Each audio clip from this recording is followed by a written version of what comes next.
We are absolutely concerned about violence committed on behalf of any ideology, any extremism. And the key there, though, is the point that I think I made in response to a couple of different questions already, which is, again, the FBI doesn't investigate ideology. We investigate violent criminal activity, and if it's fueled by some ideology, then that's how it gets wrapped into our mandate. And so for us, Antifa, we view as more of an ideology than an organization. We have quite a number, though, I should tell you, of properly predicated investigations of what we categorize as anarchist extremists, people who are trying to commit violent criminal activity that violates federal law.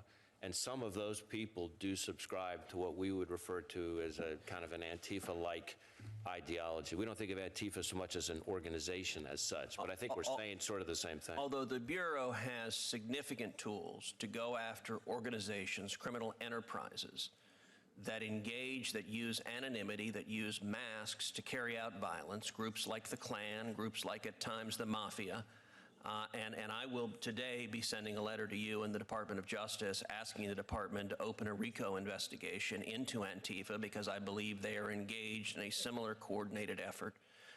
That letter will likewise focus on some local elected officials who have chosen to deny police protection to their citizens based on political ideology. That is a pattern, sadly, that we have seen with politicians who favored Klan violence, and I think every citizen deserves law enforcement protection regardless of their political ideology.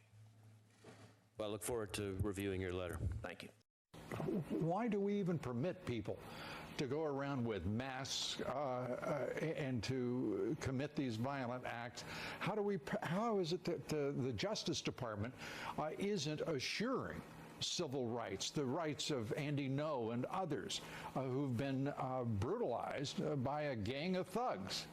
Lou, the question that you just asked is the question that people were asking during the civil rights movement when the Klan were the ones who were going around with the masks, and we tried to have laws and stop them from doing that. But today, the American Civil Liberties Union is the group that's actually agitating against these anti-mask laws. They got the California anti-mask law kicked out, and now California has a watered-down version that says that you can't commit a crime while wearing a mask. Well, I mean, you know, that doesn't really help law enforcement unmask people during the commission of these events. It simply adds an enhancement. So I think that we are using old tools and old methods, and we're not catching up with the current political reality, which is we have a number of people in America, including these people who have no respect for our laws, who are anarchists / Marxists / Maoists, and really want to overthrow our government. And they're seizing on whatever the flavor of the day is. A few years ago, it was Black Lives Matter. A few years ago, before that, it was Occupy Wall Street. Today, it's so-called border resistance, and they're actually going to be organizing in Texas and other border states as well. So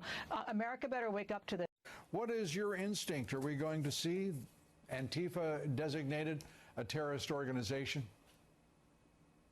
I hope so, Lou. If they look like terrorists, dress like terrorists, use the same tactics that terrorists use, then we should treat them like terrorists. I'm calling on the FBI to do something that is very simple, that's actually unbelievable that they haven't done already, and that's to add Antifa to the domestic extremist ideology list and to create a new subsection for anti-First Amendment extremism, which would include Antifa as well. This is simple. It's unbelievable they haven't done that already, but this would draw more scrutiny and attention to who Antifa is and allow the FBI to further investigate and root them out of society altogether.